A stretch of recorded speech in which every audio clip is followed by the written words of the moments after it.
My name is Ernestine Elizabeth Roxanne Bowen, and my date of birth is 7/13/1974. My mother's mother died when she was 6 years old. Her father remarried, and her name was Ernestine, so that's who raised my mother. So that's where Ernestine comes from. Elizabeth was a family name, and my mom just liked the name Roxanne. I have one brother. His name is Jordan Lee Bowen. My mom's best friend and her husband passed away in their mid-40s. So my parents took on the role of helping kind of be that surrogate parents for their children. And so that's Tasha, David, Jason, and Lisa. My parents are John and Ann Bowen, and I'm very, very lucky to have them as my parents. I was actually born in Jefferson City. My dad is from Rutledge, and my mother is from Jefferson City, and so I was actually born in Jefferson City, Tennessee. I remember I started going to school when I was 3 years old.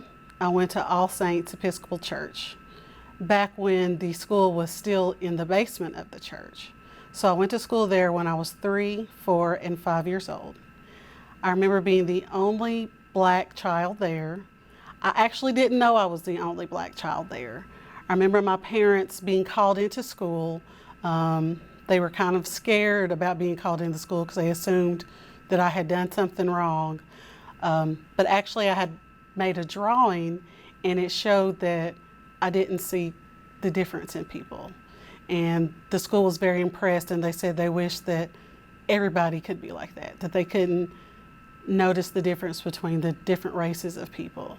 And that was at a very early age. But I loved my time at All Saints. I learned a lot, started reading very early there, and just had a very good foundation. I still have some friends that I made when I was 3 years old that I still talk to today from that time at All Saints. I went to West High School.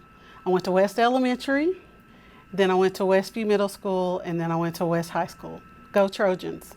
I went to the University of Tennessee, Knoxville my freshman year, and then I transferred to Carson Newman.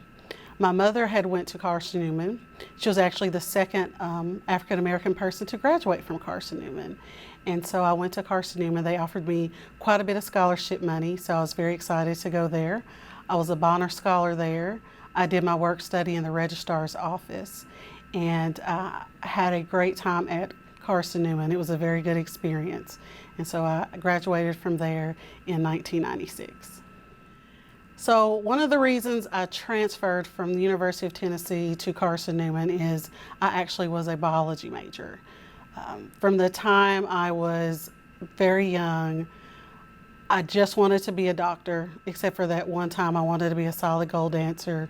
Most people may not remember that. It was a great show on TV where they counted down the hits and they had people dancing to the top 10 hits. So I kind of wanted to be a solid gold dancer there for a little bit, but other than that, I wanted to be a doctor. And so I kept that energy all through college.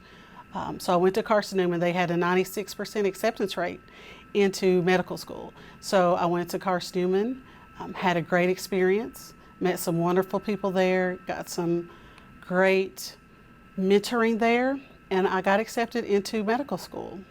And I went to medical school at ETSU. When I got there, it just wasn't what I really saw myself doing in the future. I thought I wanted to be a pediatrician.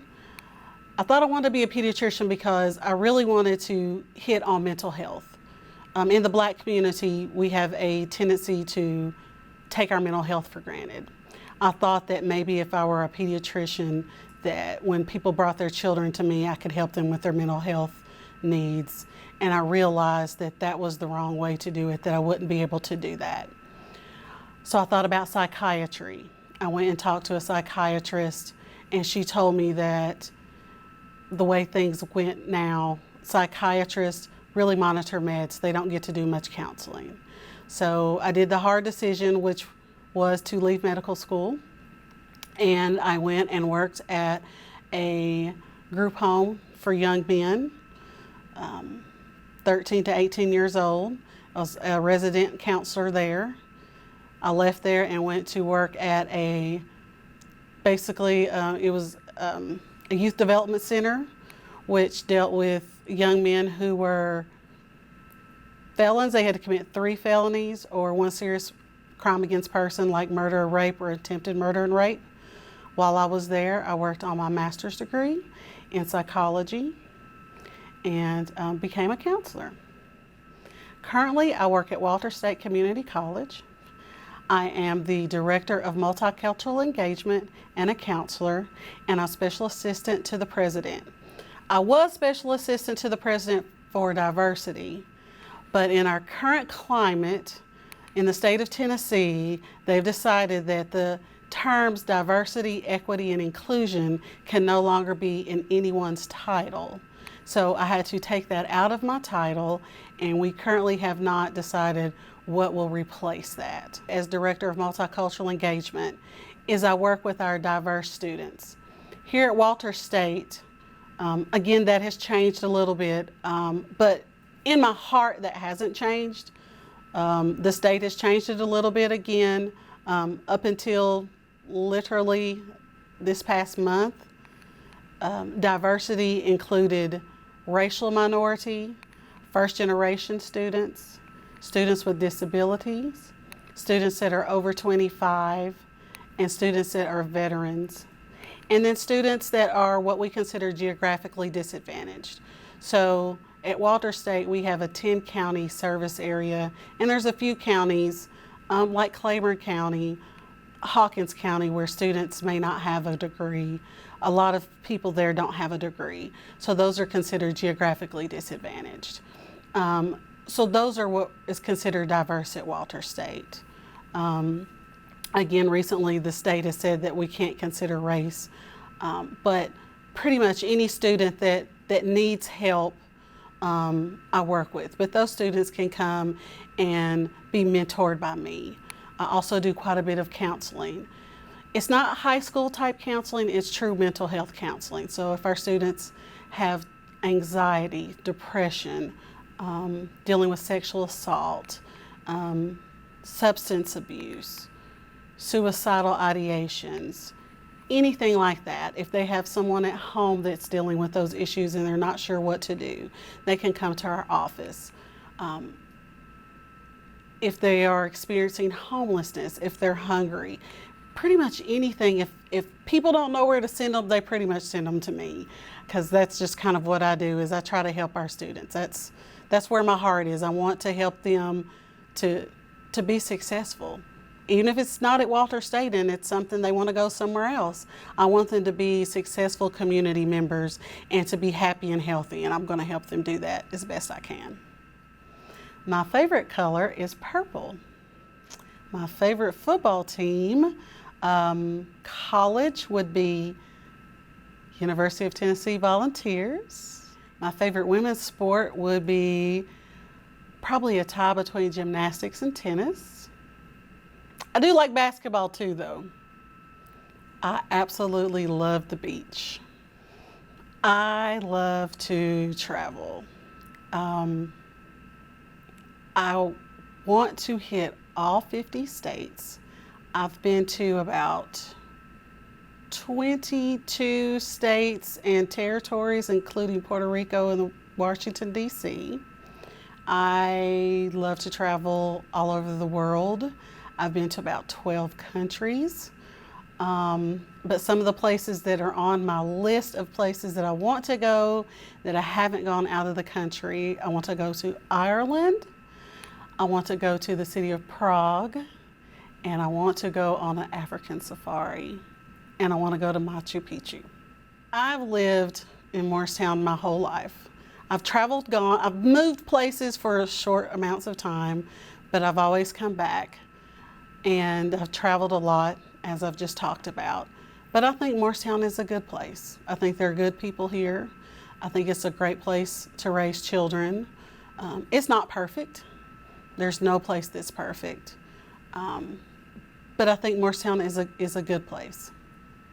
I think my favorite thing about Morristown would be that I have a lot of family here. I've got a lot of friends here.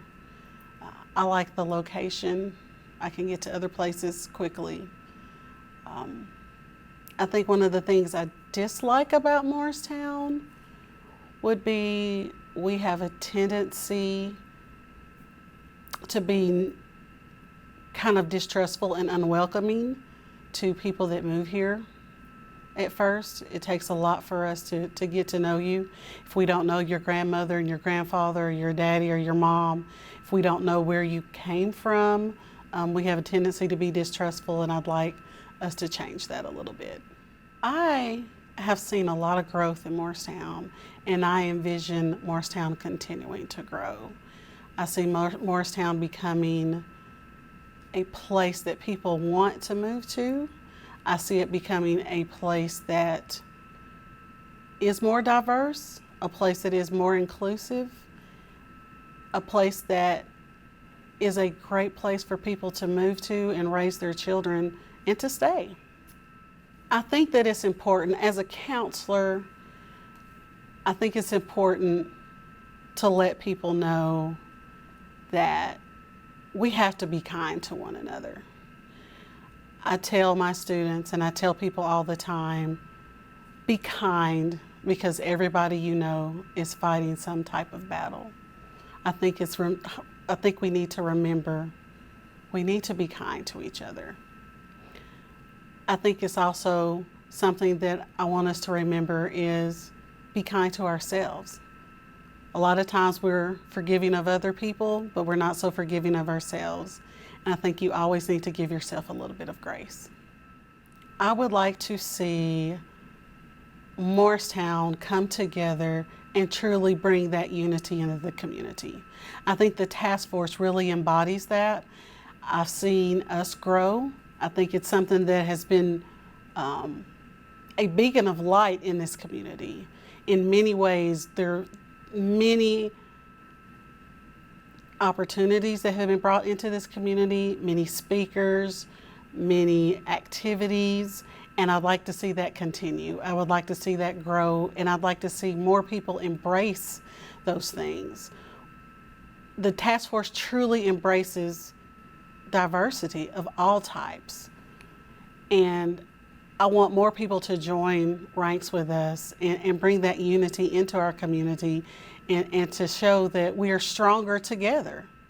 I think that it is better than when we come together and embrace our differences to show that we are stronger and more powerful and more loving, and we can do more when we come together as a unit. I think it's important to reach back. When you see young people, don't just walk past them, talk to them. Talk to them about their dreams. Talk to them about their hopes. Ask them how their day is going and see how you can help them to do that. It's important to not just show them how you live, but help them. You know, I'm where I am because I've had great mentors. I have a great family. I've had a great church family and a lot of people around me that believed in me. And I think it's important to let the young people around us know that we believe in them, and to share our stories, and to share the stories of our families, and to share the stories of our ancestors, so they know where they come from, so they can be proud of where they come from, so they can be proud of the shoulders that they stand on, and the shoulders that we stand on to help them stand on. And not only to let them stand on our shoulders, but to reach down and give them a hand up so they can reach those shoulders and stand high.